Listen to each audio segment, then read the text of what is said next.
Hi, I'm Valerie Engelhart, and in this video I am going to be painting a loose, sleeping tabby cat using just one color. The color I'm using today is by Rockwell Art, and it is called Deep Soul. And the reason I picked this color is it's kind of a periwinkle blue color, but it separates into this warm red earthy tone. So you end up getting like blue and brown without doing any extra work. And it all has to do with how much water you use and how thick the paint is going on. True to form, I am painting this without the use of a preliminary sketch, but I am using a brush that's a little different than the one I usually pick. This particular one is my size 10 Princeton Neptune brush. My normal brush is a size 8 silver black velvet, but I don't know, I was just feeling like using this one today. Do you just ever have a day where you just want to pick up a different brush? Well, that's what this day was for me. So off to the side, I have a reference photo, and I actually took this reference photo. For my 9th wedding anniversary, went with my husband to chill at a cat lounge that we walked by when I was dropping off some paintings at a gallery. We had no idea this place existed, and so we were like, oh my gosh, our anniversary's in a few days, let's go and do this for our anniversary. And we did. It was the whole cat and caboodle in Kirkland, and it was really wonderful. And this little cat was just sleeping, as you can see from my photo, and I got lots of pictures while I was there. Very excited to get some reference images because I have not painted cats in a long time, and I wanted to paint some cats. In fact, I even worked late the next night so I could get all of my work done so that I could just focus on painting cats the following day. I have sped this video up just a touch, so if normal speed is 100%, this thing's at 122%. I wanted to speed it up just enough to keep things moving, but you can see, even sped up, I am going slowly with this. That reference image off to the side, I used my Grid Painter app, which has a noten setting, and a notenizer is something where you can isolate values. Now, a quick way to do that, if you don't have an app, is just use your photo, put it in grayscale, and then you can mess with the settings for contrast, darks and lights, and you can get something similar. I just really like this app because I get my grid lines, I can set the size of my paper, and I just got used to it. I'm lazy. So what I'm doing here is I want to keep this really loose. And so what I'm doing is I'm looking at my reference photo as I paint, and I am just painting in the darkest parts. So if we look at my reference photo, there's light, mid-tone, and dark. I am just painting in the dark for the most part. And then what I'll do is after that paint dries a touch is drag it into the mid-tone area.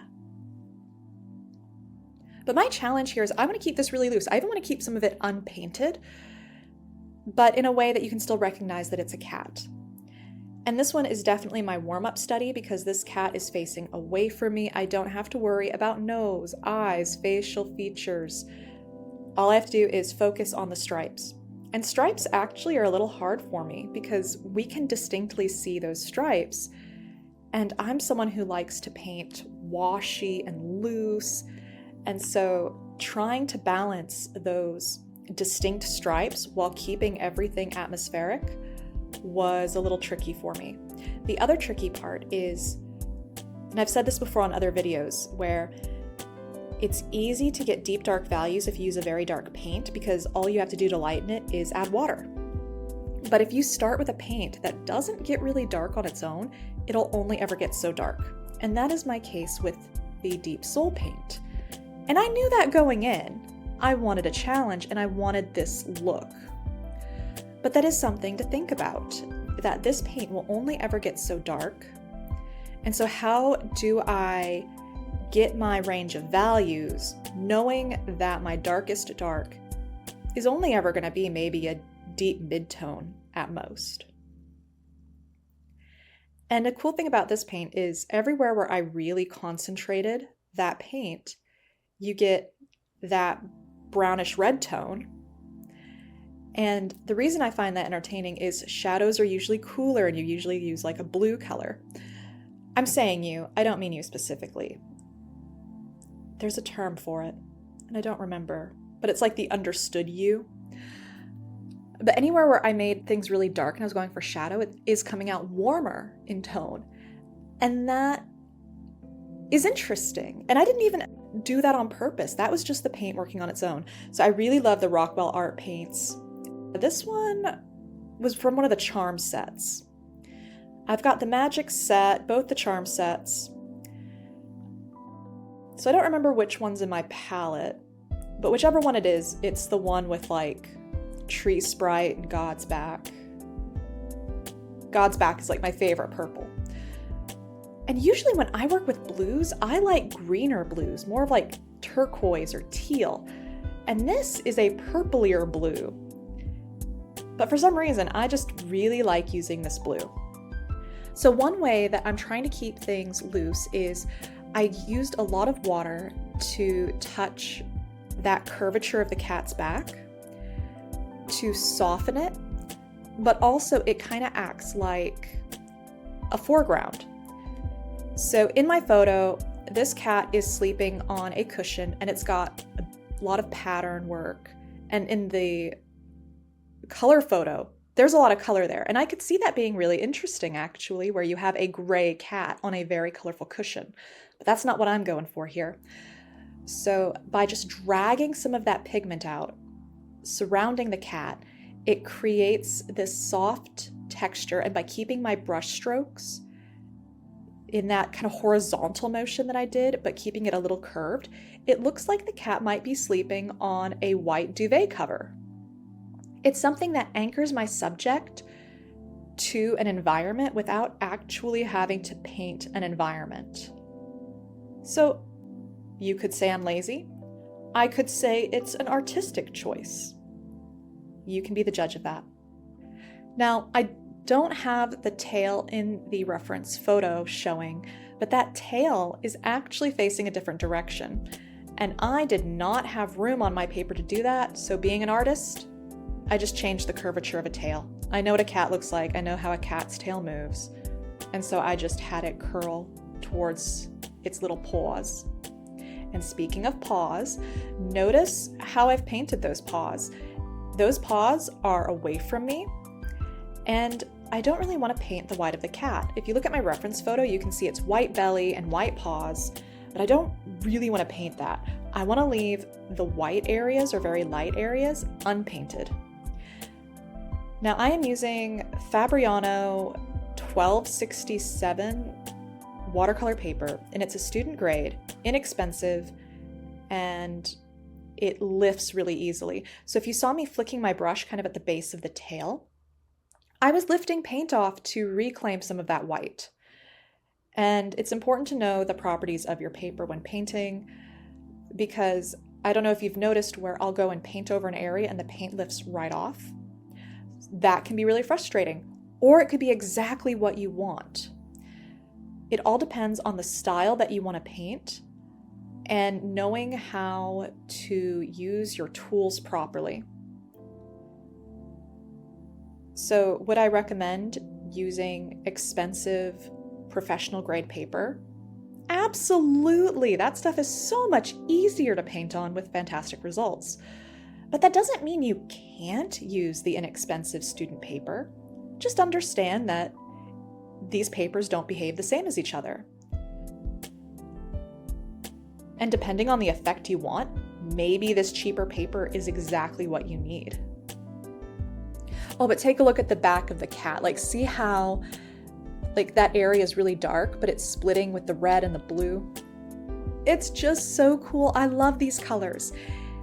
And this allows me to paint technically monochromatic. I'm only dipping into one well in my watercolor palette. So I'm really only using one color, but because it splits and has other pigments in there, I am getting multiple colors and it's doing it on its own. Like, look at the stripes on the tail. That it's just magic on its own. That's probably why one of the sets is called the Magic Set, because these paints are magic, and I am not sponsored. But Rockwell Art, if you ever watch any of these and you think I'm great, I could totally be a spokesperson. I'm a speaking person. But that means you all know that I actually use these paints because I love them and recommend them because they're fun and not because anyone is telling me to say that. Oh, but see, I'm doing the back again and it's lifting, and that can be frustrating, but because I've painted a lot, I was kind of expecting it. I wanted to see what would happen if I went in a little thicker. It did lift the paint underneath. So I just rolled with it. And I'm trying to put those stripes in again because I really do need those stripes. It's a tabby cat. And another trick that I've learned is I record while I paint, so that does help me.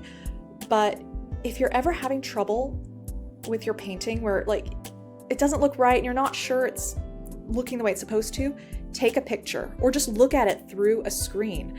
I don't know what it is about it, but it is so much easier to see what either might be wrong or even right with your painting if you're looking at a picture of it. I don't understand, but that's what I would do. Is I was having trouble with this painting, so I went and I looked at my camera and looked at the screen, and it looked fine. It looked great even, because this is what I want, this really loose, kind of borderline abstract sleeping cat. So if you are painting and it's looking bonk, don't fret, take a picture and take a look, because it might actually be perfectly fine. And the other thing I want to mention is I painted this all in one go. Watercolor is usually done in layers, and usually when I paint something, I do a first wash and I let it dry naturally and then come back for the details. This was a study and I wanted to get a lot of painting done that day, so I was like, we're painting this in one go.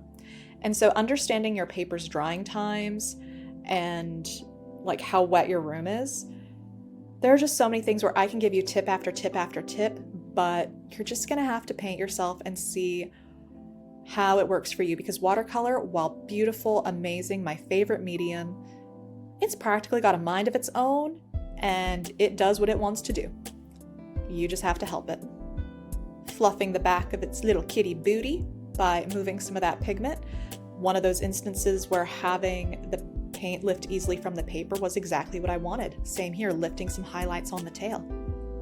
But for the most part, I'm just gonna call it there. I don't wanna overwork it. And here's the finished painting. So if you liked this video, press that like button to see more like it. And if you want to see more, subscribe and ring that bell, because I post videos every Monday and Thursday. Thanks so much for watching. I'll see you next time. Bye.